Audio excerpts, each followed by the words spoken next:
Hi, welcome to Tamara's Lunchbox Monday edition. Did you have a good weekend? I enjoyed mine. It was relaxing. So, it's all I can ask for. And I have some grapes. Look how big them things are. I know. I started washing them and picking them off, putting in the container. I was like, oh, these things are, they're huge. My sometimes treat, and that's all. Oh. Sorry, I ate my banana earlier. That's what I was missing. I was like, I'm missing something, but it was that. Okay, show you what I have. It's yummy, and I'm gonna tell you how I made it. It's a roast. And it is hot. Okay, hurry up, hurry up, hurry up. Yeah, oh gosh. I carried it back up here in my little, I had it by the lid and with the napkin, so it wasn't burning my hands, and holding it by itself, it's hot. So, yeah, I had a pretty good weekend.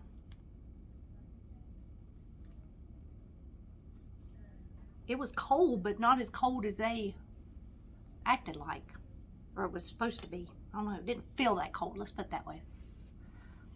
Okay, on this roast, see if you can get that. Yeah, look at that. Yum, yum, yum. Okay, how I did this, it's a chuck roast.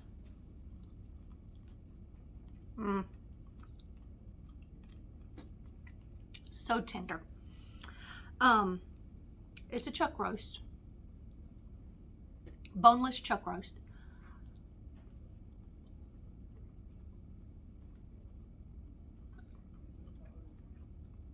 This one I got was kind of long. So my crock pot is oblong. It's not a circle. So works out perfect. I put 1.5 cups of water in the bottom of the crock pot. Put the roast on that. Then, in a separate bowl, actually one of these kind of bowls, I put a brown gravy packet, an Italian seasoning dry packet, and a ranch dry packet. So all three in a bowl, mixed them around.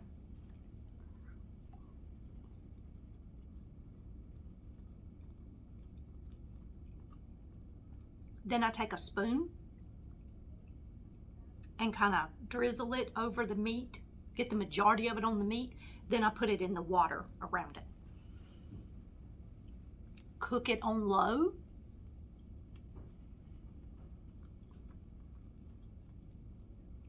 The whole thing's gonna need 8 hours.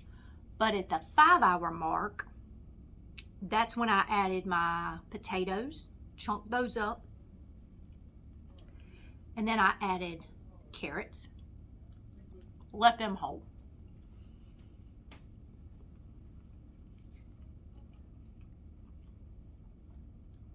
And added onion petals. Just put all that on top.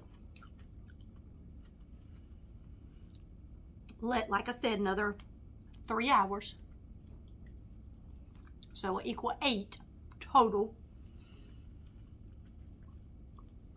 And it falls apart.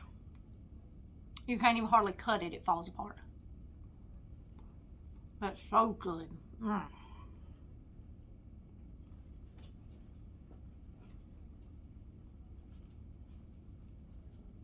Dancing Baby hadn't been out in a while. So, I love it. I love pot roast. I guess that's what we call pot roast. I just call it a roast. So, whatever. But I like a lot of vegetables in mine.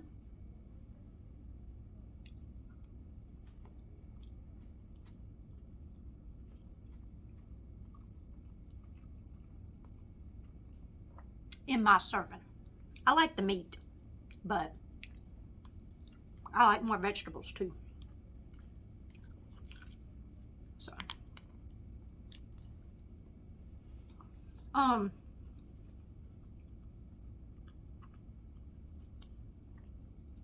we tried Culver's on Saturday.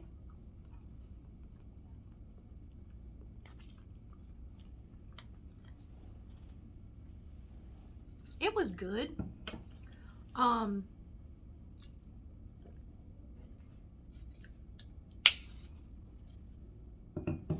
But I like Dario better.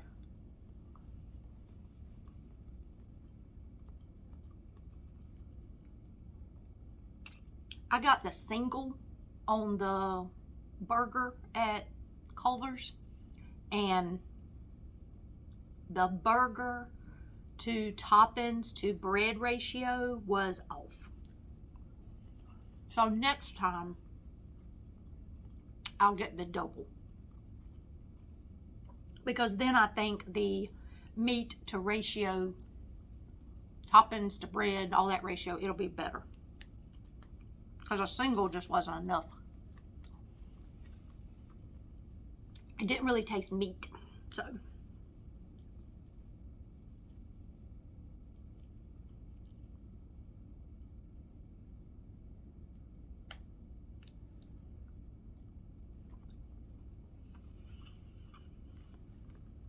but we'll go back. I'll give it another shot. But it's not my favorite.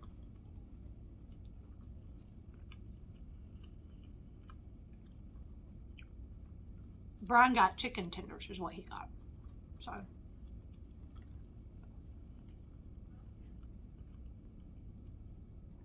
he wants to try the fish next time.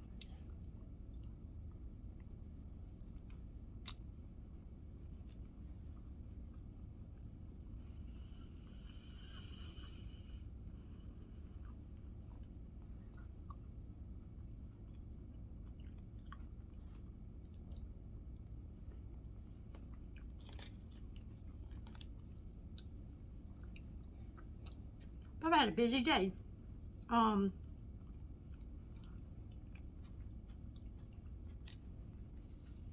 We're getting a new workflow system, so I had to show people that's working on that how our work comes in. So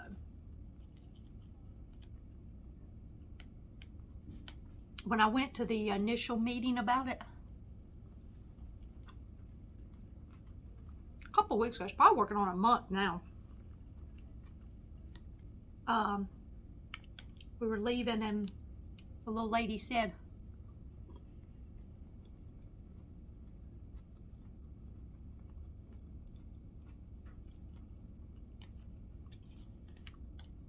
"You're a breath of fresh air."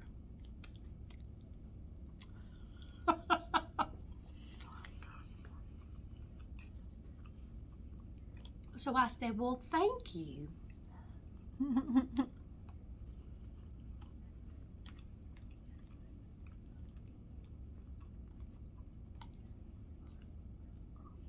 I had trained a girl one time when they first started doing this.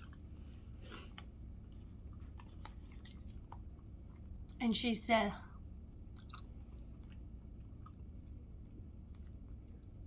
she wasn't learning how to do our job. She just needed to know how it processed and all that kind of stuff. So she said, "You are such a good teacher. I feel like I could do the job." Well, good. I mean, to me, when you're training someone, you've got to dumb it down. And I do not mean that in a bad way. But you got to make it simple.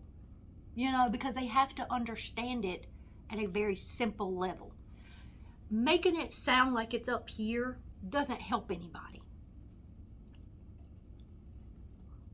making it sound like you're so smart doesn't help them understand.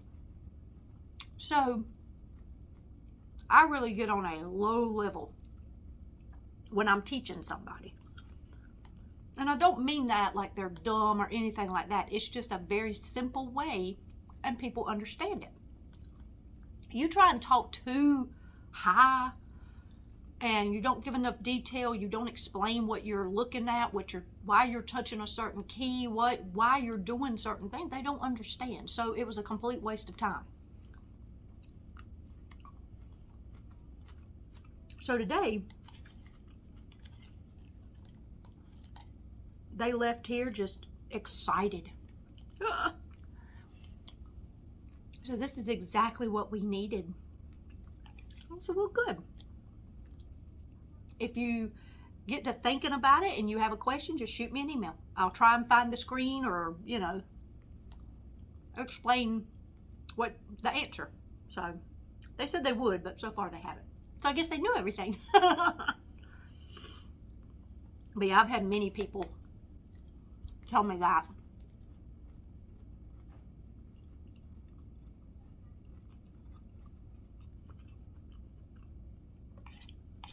And I think it does. I think it just stems from them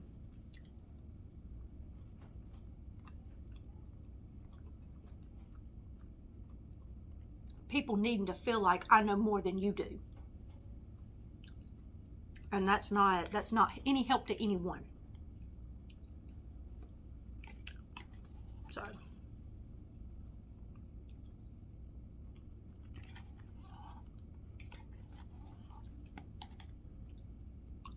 but I don't mind doing it when I feel like the person's engaged. Yeah.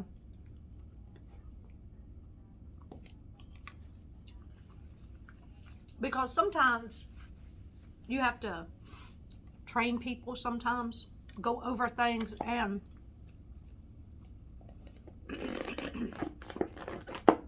this is not what they're going to be doing. They just have to do it as an overview. And you can tell. They just sit there.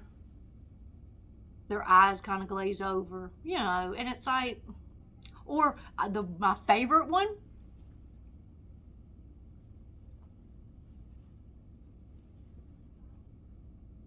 oh, where did you go? So those that have done that to me when they're just in and they're having to go around to all the, okay, we're done. We're done. Because you're not interested.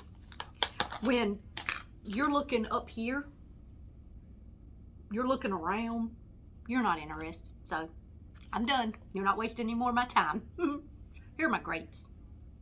Are they big? I know. Look at that. It's a big old grape. Now these are red seedless.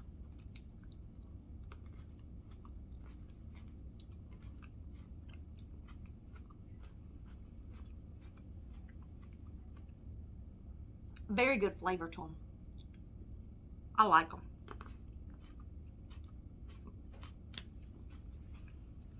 Okay, I'm gonna let y'all go. I'm gonna finish my grapes. And I got to get caught back up on my work. So, it wasn't too bad. I was able to get rid of some of that stuff. But some of it I had to handle. But that's okay. But now I got to get back to it. And then get caught up. I'm a little behind right now.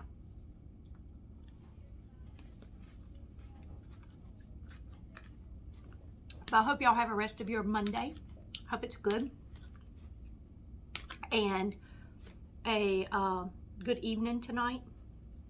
Have you a good rest of your lunch. A good supper. I don't know what we're having. I got to get that figured out. What we're going to have for supper tomorrow.